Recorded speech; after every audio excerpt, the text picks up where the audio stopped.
نحمده ونصلي على رسوله الكريم أما بعد فأعوذ بالله من الشيطان الرجيم بسم الله الرحمن الرحيم ربي يسر ولا تعسر وتمم بالخير وبك نستعين السلام علیکم ورحمۃ اللہ وبرکاتہ۔ تو آئیے سورہ ہود کی آیات کا ٹرانسلیشن سٹارٹ کرتے ہیں اس دعا کے ساتھ کہ اللہ سبحانہ و تعالی ہمیں اسے سمجھنے اور اس پر عمل کرنے کی بھی توفیق عطا فرمائے، اور ایز اے صدقہ جاریہ اسے آگے بھی سینڈ کرتے جائیے۔ سورہ ہود کی آیت 77 to 80 میں قوم لوط کی بے شرمی اور بے حیائی کو بیان کیا جا رہا ہے۔ اور جب ہمارے فرشتے لوط علیہ السلام کے پاس پہنچے تو وہ ان کی وجہ سے گھبرائے، ان کا دل پریشان ہوا اور وہ کہنے لگے کہ آج کا یہ دن بہت کٹھن ہے۔ اور ان کی قوم کے لوگ ان کے پاس دوڑتے ہوئے آئے، اور اس سے پہلے وہ برے کام ہی کیا کرتے تھے۔ لوط علیہ السلام نے کہا، اے میری قوم کے لوگوں، یہ میری بیٹیاں موجود ہیں، یہ تمہارے لیے کہیں زیادہ پاکیزہ ہیں، اس لیے اللہ سے ڈرو اور میرے مہمانوں کے معاملے میں مجھے رسوا نہ کرو۔ کیا تم میں کوئی ایک بھی بھلا آدمی نہیں ہے؟ کہنے لگے، تمہیں معلوم ہے کہ تمہاری بیٹیوں سے ہمیں کچھ مطلب نہیں، اور تم خوب جانتے ہو کہ ہم کیا چاہتے ہیں۔ لوط علیہ السلام نے کہا، کاش کہ میرے پاس تمہارے مقابلے میں کوئی طاقت ہوتی، یا میں کسی مضبوط سہارے کی پناہ لے سکتا۔ اللہ اکبر۔ آیت 81 to 83 میں قوم لوط پر جو عذاب نازل ہوا اس کی ایک جھلک دکھائی جا رہی ہے۔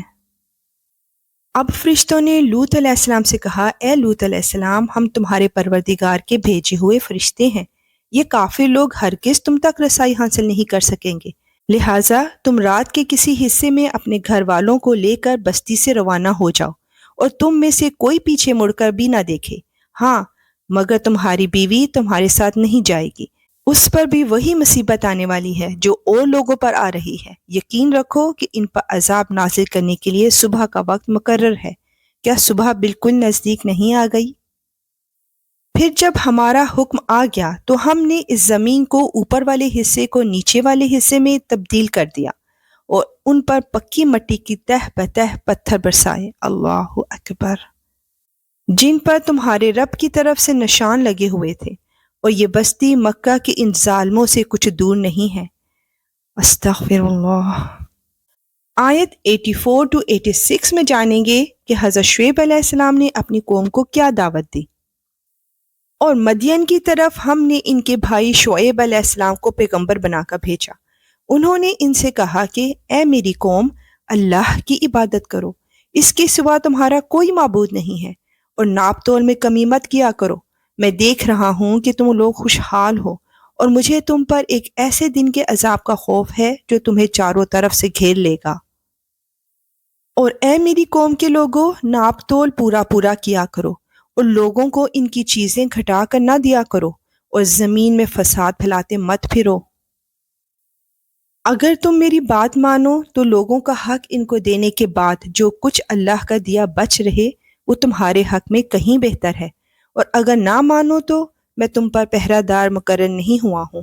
یا رب العالمین، ہم ہر طرح کے حرام مال اور حرام کھانے سے تیری پناہ میں آتے ہیں۔ آیت 87 to 90 میں حضرت شعیب علیہ السلام اور ان کی قوم کے درمیان جو کشمکش چل رہی تھی اسے بیان کیا جا رہا ہے۔ وہ کہنے لگے، اے شعیب علیہ السلام، کیا تمہاری نماز تمہیں یہ حکم دیتی ہے کہ ہمارے باپ دادا جن کی عبادت کرتے آئے تھے ہم انہیں بھی چھوڑ دیں، اور اپنے مال و دولت کے بارے میں جو کچھ ہم چاہیں وہ بھی نہ کریں؟ واقعی تم تو بڑے عقل مند نیک چلن آدمی ہو۔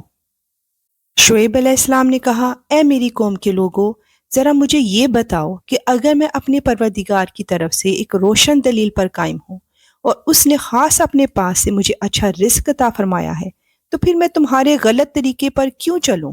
اور میرا ایسا کوئی ارادہ نہیں ہے کہ میں جس بات سے تمہیں منع کر رہا ہوں تمہارے پیچھے جا کر وہی کام خود کرنے لگوں۔ میرا مقصد اپنی استطاعت کی حد تک اصلاح کے سوا کچھ نہیں ہے، اور مجھے جو کچھ توفیق ہوتی ہے صرف اللہ کی مدد سے ہوتی ہے، اسی پر میں نے بھروسہ کر رکھا ہے، اور اسی کی طرف میں ہر معاملے میں رجوع کرتا ہوں۔ سبحان اللہ۔ اور اے میری قوم، میرے ساتھ ضد کا جو معاملہ تم کر رہے ہو وہ کہیں تمہیں اس انجام تک نہ پہنچا دے کہ تم پر بھی ویسی ہی مصیبت نازل ہو جیسی نوح علیہ السلام کی قوم پر، یا ہود علیہ السلام کی قوم پر، یا صالح علیہ السلام کی قوم پر نازل ہو چکی ہیں، اور لوط علیہ السلام کی قوم تو تم سے کچھ دور بھی نہیں ہے۔